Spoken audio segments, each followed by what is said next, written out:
Stolzberg here at Uncle Giuseppe's Marketplace with my buddy Vinny. Lily, I'm very, very excited about this one. This is one of my grandmother's recipes. This is called Focaccia Barese. This is what the dough looks like to start. Okay. That's what it looks like after about 2 hours at room temperature. 2 hours, people. Yeah. Don't do what I do. Grab tomatoes, olive, and just stick them in there. And it doesn't matter where. Stick them in. You're not used to this, people doing this stuff for you. Don't think about where you're placing them. Okay, yes, I was making it too Close perfect. your eyes while you're doing it. Wherever nature intended for them to live. Oh, perfect. Look at this.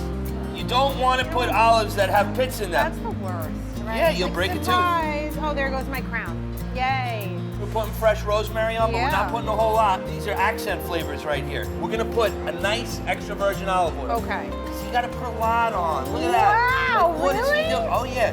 You want this dough to almost fry in this oil. A pinch of salt, a little bit of oregano. This is gonna go in a very hot oven now. 500 degrees for like 12 to 15 minutes. That's it right there. That's Focaccia Barese. If my grandmother was here, she would say, Vincent, that's a beautiful Vincent, beautiful. Head to our website, news12.com. You need to try this. Vin, thank you. Cheers.